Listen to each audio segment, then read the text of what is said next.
국민의힘은 대선이 2주도 채 남지 않은 상황에서 이 단일 대우 연대를 통한 반전을 시도하고 있는데요. 저희도 예고해드렸던 대로 한동훈 전 대표가 어제 오후에 첫 현장 유세에 나섰습니다. 홍준표 전 대구시장도 이 특사단의 전원을 통해서 김문수 후보 지지를 밝혔지만요. 한덕수 전 총리 측 아직 움직이지 않고 있고요. 홍 전 시장 역시도 이 끝내 선대위 합류는 거절했습니다.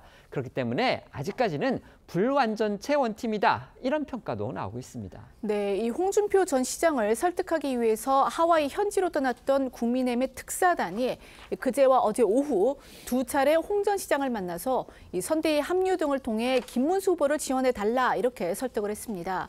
하지만 어제 저희도 전해드린 대로 이 홍 전 시장은요.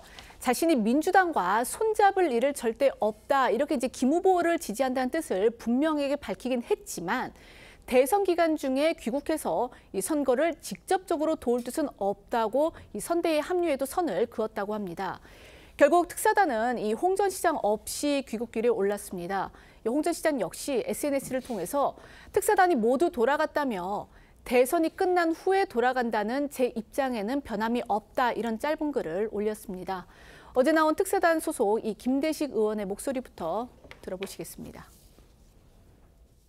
1년의 과정 속에서 서운했던 부분이 좀 참 많았던 것 같아요. 그런 부분을 좀 풀어드리고 그렇지만은 홍준표 시장 입장에서는 보수 대통합이 이루어져야 된다. 그리고 나는 30여 년이 넘도록 김문수 후보하고 함께했고 김문수 후보를 적극 지지하겠다. 그리고 꼭 승리를 했으면 좋겠다. 이런 말씀을 하셨습니다.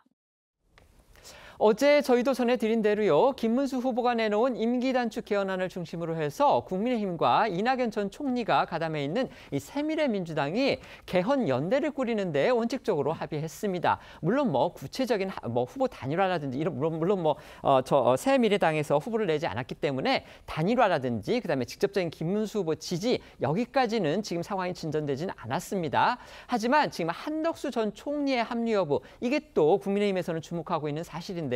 한 전 총리 지금은 머뭇거리고 있지만 이 개헌 구상과 어떻게 보면은 좀 사실상 합치되는 그런 합의가 두 당 사이에서 나왔기 때문에 한 전 총리도 개헌을 고리로 해서 김문수 후보 지원에 과연 나설지 저희가 지켜볼 대목인 듯 싶습니다.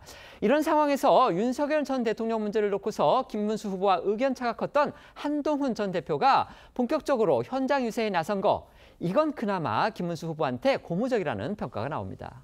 네, 한동훈 전 대표는 어제 오후 부산을 찾아 도보 유세를 진행하며 국민의힘 지지를 호소했습니다. 유세 현장에 친한계 의원들도 다수 동행했는데 한 전 대표를 포함해 유세에 나선 의원들은 기호 2번이 적힌 빨간색 국민의힘 선거운동복을 입었습니다. 또 한 전 대표는 김문수 후보와 생각이 다른 점이 많지만 이재명 후보가 가져올 위험한 나라를 막으려면 국민의힘 후보가 당선되는 길뿐이라며 김 후보를 뽑아달라고 호소했고요. 선대위에 합류하지 않고 김 후보와 별개로 지원 유세에 나선 데에 대해선 별로 중요한 문제가 아니라며 함께 하는 것보다 김 후보가 안 가는 곳에 가서 서로 시너지를 내는 것이 도움이 된다고 설명했습니다. 현장 유세에 나선 한동훈 전 대표 목소리 들어보겠습니다. 우리의 승리, 이재명의 세상을 만드는 데 도움이 되는 방식으로 최선을 다할 것이라는 말씀을 드립니다. 생각의 차이가 있는 부분이 본질적으로 있습니다. 그렇지만 그게 바뀌지 않는다고 해서 제가 가만히 뒤에 있기에는 상황이 너무 절박하고 그렇기 때문에 제가 거기로 나오는 것입니다. 국민의힘 원팀을 넘어서 범보수 후보 단일화를 위한 노력도 계속하고 있습니다. 개혁신당의 이준석 후보하고 인연이 있는 두 사람이죠. 안철수 공동선대위원장이 이 후보의 유세 현장을 직접 찾아갔고요. 김용태 비대위원장은 SNS를 통해서 단일화를 호소하는 글을 또 올렸습니다. 네, 안철수 선대위원장 오늘 오전 이준석 후보의 유세 현장을 직접 찾아 이 후보와 만났습니다. 안 위원장 측은 대화의 물꼬를 트겠다라는 의미라고 설명을 했는데요. 또 과거 이 이준석계로 꼽혔던 김용태 비대위원장은 국민의힘은 고쳤을 수 없는 당이란 이 이준석 후보의 말을 언급을 하면서 고쳤을 수 없다면 더 좋은 집으로 새로 짓겠다 이렇게 호소하기도 했습니다.